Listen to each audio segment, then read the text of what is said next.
Yeah, just as a bit of an opening, as New Testament Christians, we all know that Christmas Day marks a very significant sort of date for New Testament Christians, marking the birth of Jesus Christ. And I think it's fair to say this time of year is often related to, holidays and travel, spending time with family, friends, and then with the Western culture mainly around gifts and just material things.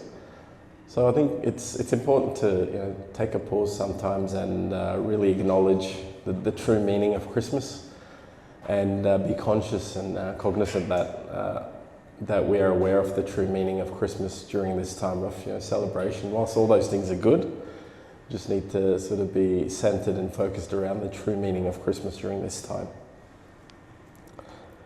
So as we get into today's message, we'll start in the Old Testament, a verse in Isaiah 9:2, if we can please bring it up. So Isaiah 9:2 is a prophecy that Isaiah prophesied well before the birth of Jesus. It says, the people walking in darkness have seen a great light. On those living in the land of deep darkness, a light has dawned. So here we see Isaiah is talking about the people of Israel. So he's saying that they're walking in darkness and that they have seen a great light. On those living in the land of deep darkness, so it's not just any dark, it's deep darkness, a light has dawned.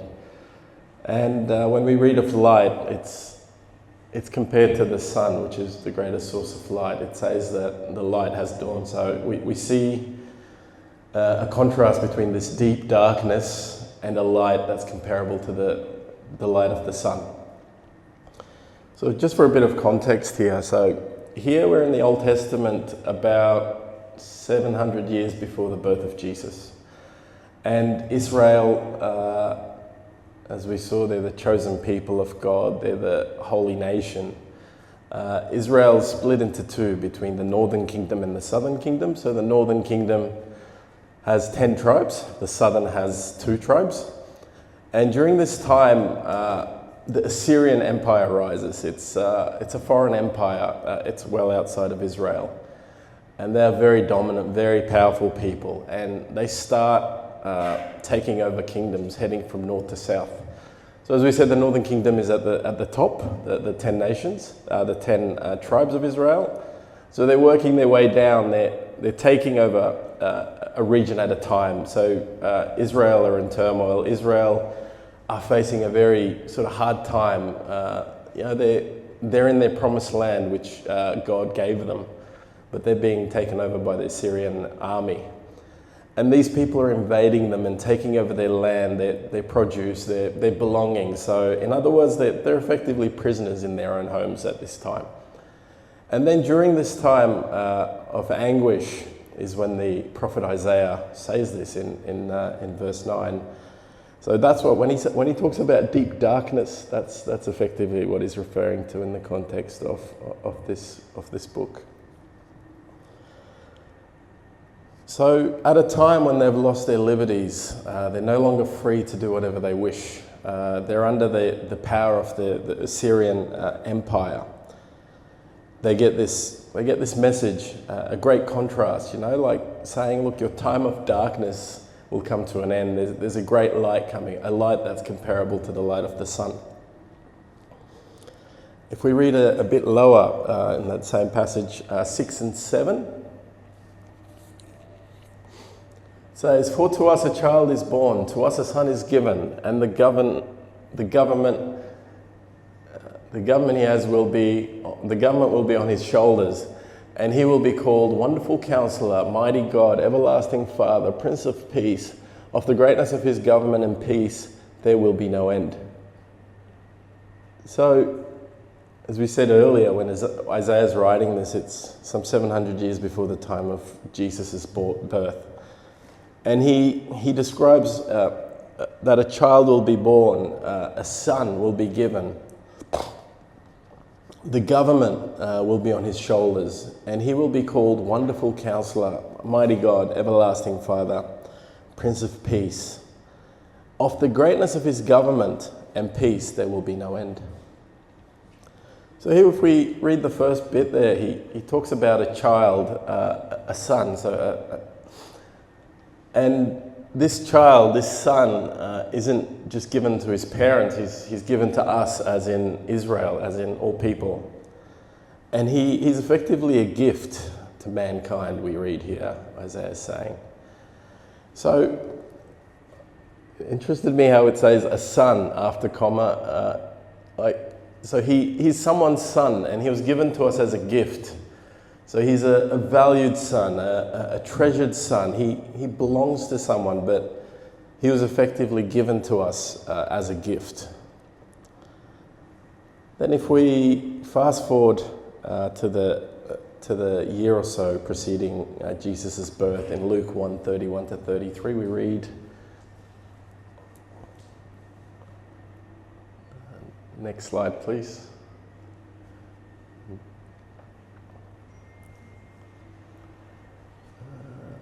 Luke 1:31 to 33, it's not there? No. So I'll read it on my screen quickly. So this is what the angel Gabriel is saying to Mary. You will conceive and give birth to a son, and you are to call him Jesus. He will be great and will be called the Son of the Most High. The Lord God will give him the throne of his father David, and he will reign over Jacob's descendants forever. His kingdom will never end.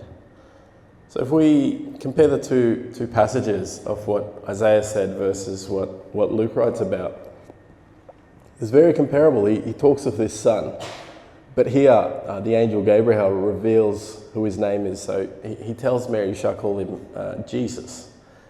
Yes, he will be a son, and then he'll also be called the Son of the Most High. So here we establish that he's also the Son of God. And the Lord will give him the throne of his father David. So as we're aware, Jesus is a descendant through the line of David. And before we were talking about he's a king, so we see that Gabriel confirms that he will be the king. And he will reign over Jacob's descendants forever. So as we learnt in our old Bible study, Jacob is referring to Israel. So he'll be the ruler over Israel's descendants forever, and his kingdom will never end. So we see striking sort of similarities between the two passages. So now if we go back to Isaiah 6 to 7, which we're on at the moment, if we just sort of read a bit more into this passage, especially verse 6. So it's for us, a child is born, to us a son is given, and the government will be on his shoulders, and he will be called. So just these 5 points. So this describes the coming son, the coming child, Jesus. Wonderful Counselor, Mighty God, Everlasting Father, Prince of Peace. So if we start with government on his shoulders, this, at the time when the Israelites are hearing this, they'd probably be thinking, look, the government that's over the top of us at the moment is anything but fair. They are oppressing us. They are treating us with contempt. They are essentially forcing us to do and live the way we don't want to live. And they're essentially imprisoning them in their own cities. So if you put yourself in their shoes, they'd probably be really keen for a new government, a new king. And then this also tells us that the child that Isaiah prophesies about will have authority and governance. So it's clear that he's not going to be an ordinary child. The son that's given to us has authority and governance. So if we sort of think about the time of the context there for the Israelites, for the people being there, hearing this message from Isaiah, they're sort of seeing the most powerful empire there that they've probably seen in their lifetimes, dominating their nation from top to bottom and taking over, like swarming the cities there. And for a new government to come, obviously, the new government needs to be more powerful than the current one to overthrow it, to be the new governor, to have dominion over that land. So it talks of this new government and talks of its power. Secondly, Wonderful Counselor. So when it says wonderful counselor, we're talking about one who's able to provide wise advice. You know, one who's able to take the most difficult of situations, the biggest problems, and provide a solution. A wise ruler. So we established that he will be a ruler. So he's a wise ruler, having wisdom beyond human capability. Isaiah prophesies further about this in chapter 11, and he describes Jesus like this. He says, "The Spirit of the Lord will rest on him, the Spirit of wisdom and understanding, the Spirit of counsel and of might, the Spirit of knowledge and fear of the Lord." So we see, secondly, that the coming Son is also a wonderful counselor. Thirdly, he is a mighty king. So he's not just a child or a son of man. He's not just a ruler. He's not just a wonderful counselor, but he also is God. He is mighty God. And in our studies of the Old Testament, we have read many places where God calls himself mighty God. So he is no lesser. So he is a member of Trinity. So he is the Son, and he is God. He's not just human. And then fourthly, he is an everlasting Father. So when we say Father in the context of this passage, we said he's obviously the Son in Trinity, so he's not God the Father. But this talks more of Jesus being King. So here, when I was reading a bit of commentary on it, it compared the father in a family compared to the king of a nation. As a good father takes care of his family, so does a good king. An ideal king takes care of his people, his nation. It talks, the word everlasting, so it tells us that he's not limited. He's not a mere mortal human. He doesn't get ill, he doesn't pass away. He's there through time and time again. He's there through generations. And we see that he's everlasting. His circumstances don't change him. So when we go up and down, when things change, he's always there. He's dependable. So he's there through our challenges. When we win, when we lose, he's around. And then we really see that he's our bedrock, our solid foundation. He's unshakable, and he's everlasting.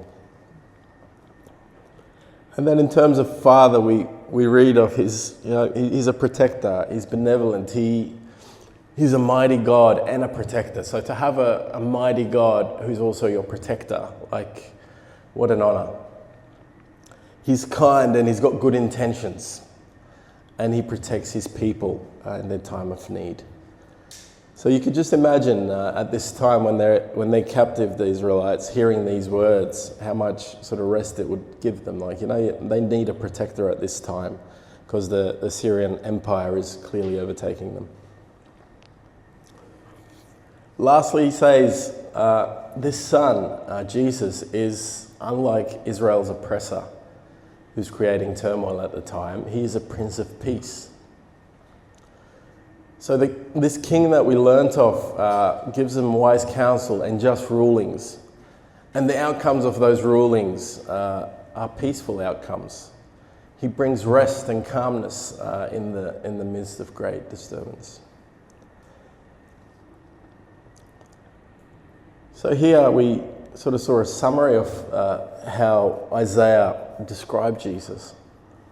So well before he came, he prophesied that he's the government. He's got the government on his shoulders. So he's a ruler.